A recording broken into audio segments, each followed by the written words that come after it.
There's like a very clear path of like healthy food, and it's not presented to us in America.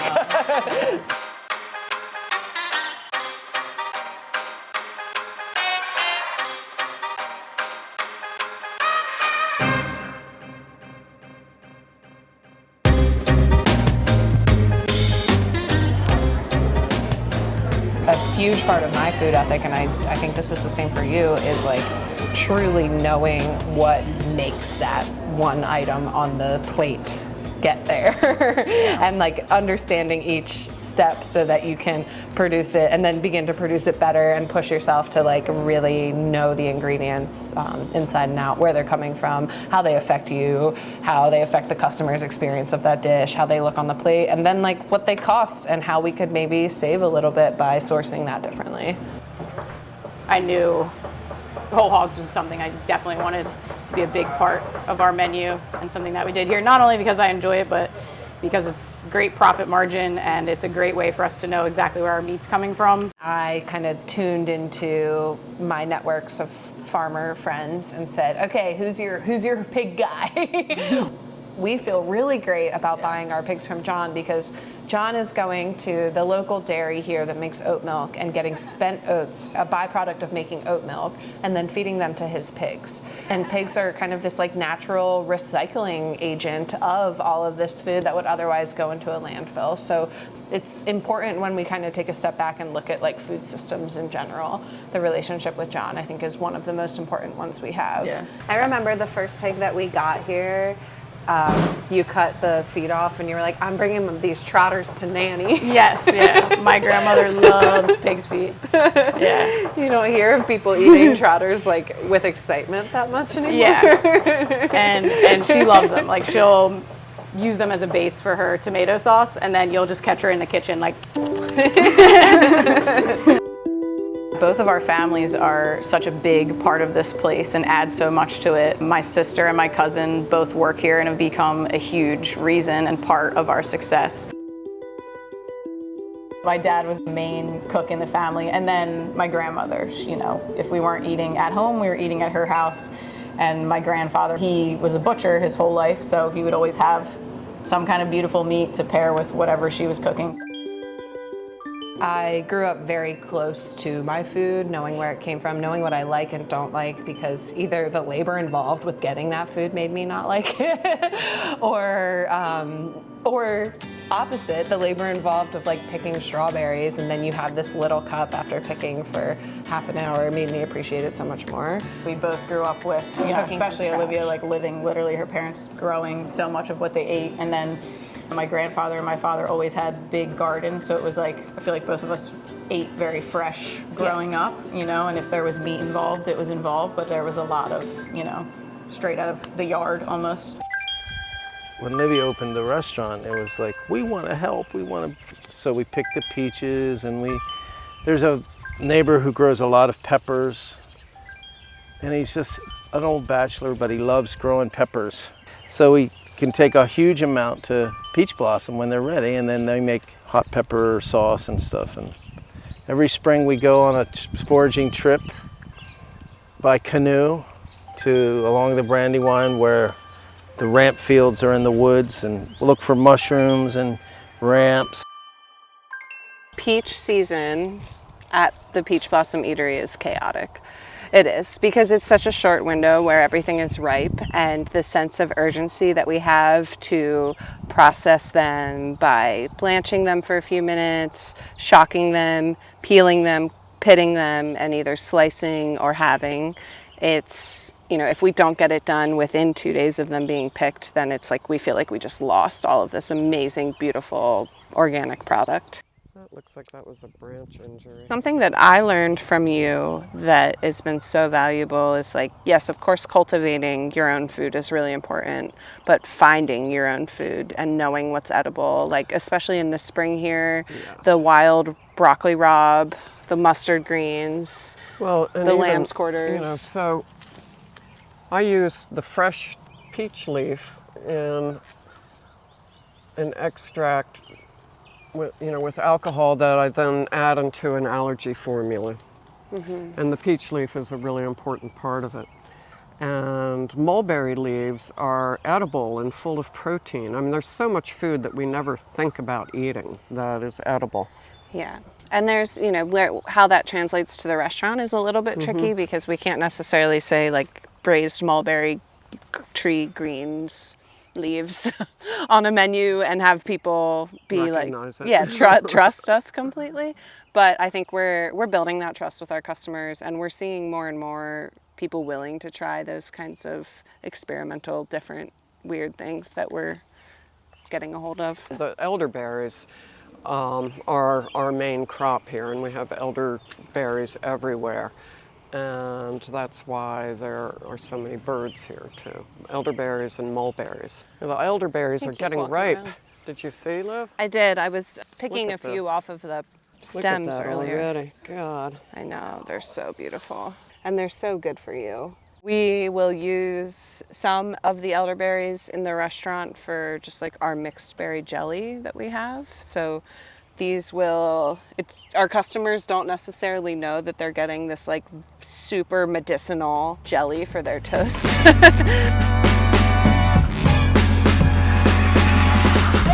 We're about to do a really big change for the summer season. So we want to get the fresh peaches, we want to get those in and on. We want to get the corn on, peppers on this new menu. We're going to have homemade paso ham. We've done chorizo, which is going to be new. We have cured all different kinds of pieces of the pig, from copa to loma to loins. My favorite part about our menu is that it does feel like a living, constantly changing menu, and also makes everyone feel more inspired, feeling like you have something to add and something to be excited about, whether it's from the bar to the kitchen. Oh, we had extra this, let's try this new thing. That is like, I think, the coolest part about working here, and I would hope the coolest part about dining here.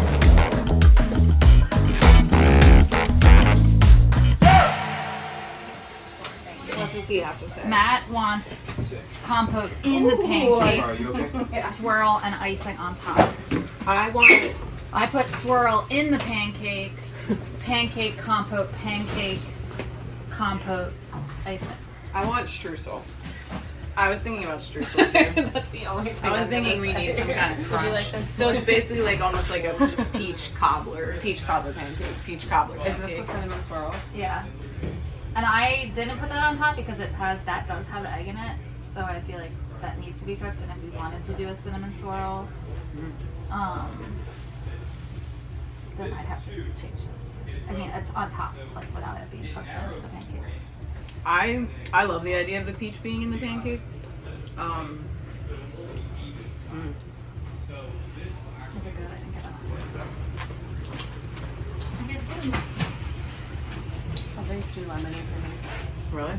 I know you love lemon, So I'm not but like I'm not getting like straight up. I taste lemon, but I taste peach. Maybe Breeze is also one of my I'm favorites trying. today. Oh my God. What's the lemon in Breeze? The lemon is in the cream juice. juice. The cream juice. And there's lemon juice in the compote. I would tone the lemon back just a little bit if we're not going for a lemon thing. But What do you think? Are you getting a lot of lemon? I do get a lot of lemon. What about you, Cam? Are you getting a lot of lemon? Too much lemon? a cinnamon sugar cookie streusel. Like a snickerdoodle streusel. Snickerdoodle streusel. We're talking about Trying to get all the toppings. balance of all the flavors: cinnamon, peach, bourbon, lemon. There's lemon, there's bourbon, there's peach, there's glaze. Is there too much or not enough of anything in your opinion? I feel like a lemon kind of overpowered. Okay. Okay. All right, so pull back on the lemon a little bit. First, it kind of tricks your brain into thinking, "Oh, this is what peach tastes like." But I think that cinnamon brings out the deeper flavor of peach. You know? I think it needs more I cinnamon. think we're gonna add a cinnamon streusel, Yeah. sugar cookie streusel. Also, texturally, Yeah. that'll be so good. Yeah. And then maybe just pull back slightly on the lemon zest. I'm done. Yeah. All right. You can go. Thank you, sir. We need For you guys on the line, I want to do, one of the things I've been hearing from the old pancakes is that the top pancake is delicious and then the bottom pancake is lacking. So I want to do the toppings on both pancakes. And how do we feel about powdered sugar? I'm open to opinions. We love it. Always pow pow. Okay. The streusel doesn't have any nuts in it, but this has literally everything else. It's got eggs, dairy, gluten. No nuts. Full of sin. No nuts at all. Are you sure? Which is, so grab it, pass it, bite it, jump in. Anything we can make that we know is going to be better. It doesn't matter if you can make it if it's not going to be better than what you can buy. The one on the new sandwich, the tasso sandwich, on the menu it's just called secret sauce. Basically a Dijon aioli that we fold in pork demi-glace. So a pork reduction with wine, and it just turned into this like, It's I don't know. ridiculous. It was one of those things like you have the little notepad by your bed and you just wake up in the middle of the night, and I was like, and I came in and tried it, and like I even said it to the staff, like, what do you guys think about this? Let's just taste it. And the minute we all ate it, we're all just like, Yeah. oh yeah. I mean, demi-glace by itself, right? It's like the Ridiculous. most concentrated, amazing flavor of meat bones. yes. You just want to drink that by itself, and then you add it into an aioli, which people are Already, crazy like, for. yeah. Fancy mayonnaise. Fancy mayonnaise. And it turned out like it's stupid. It is very good, yeah. So this is our tasso ham. Matthew worked on this long and hard, and it is absolutely delicious. We were just gonna do it as a special, and it came out so nice. I was like, we gotta put this on the menu.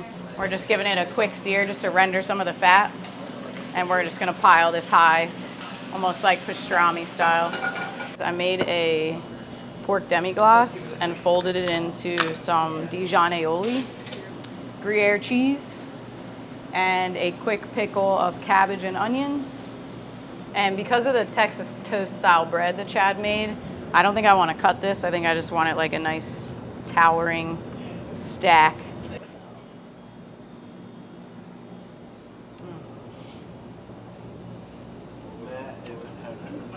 What do you think of the sauce, Matthew? I'm saying, I'm very freaking good.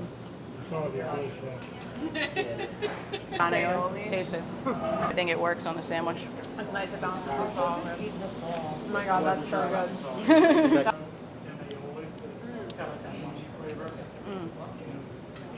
Came to me in a dream last night. What is that going to be called? I don't know. Anybody got a... The Tasso Lasso. Ted Lasso. Ted Lasso. We called it Ted. Oh no, what's his name? Roy Kent. Roy Kent. So we call it the Roy Kent. Roy Kent. All right, heard the Roy Kent. All right, awesome. On to the next one. I hope that people think of us as like a special treat, because I think the reality of like going out to eat, it's not an everyday thing. And our food is delicious, but our food probably shouldn't be eaten every day either. Not all of it, at least. Not all Yeah. of it. You know, if you come every day, get a salad like 2 out of 3 days. I mean, I think that is like a cool part of our menu, though, is because there is room for both.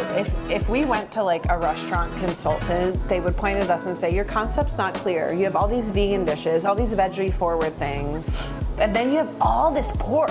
Like, what's and all you going talk on? about is whole hogs. Yeah. How does this make sense? But then I look at our actual customers, the people who come here, and last Sunday was the perfect example. They were actually sitting right at this table, and the guy sitting here got a side of scrapple, sausage gravy, and a side of pork belly. Like, he Hell was yeah. here for the pork, and he probably wasn't gonna feel too great afterwards, but that's what he wanted.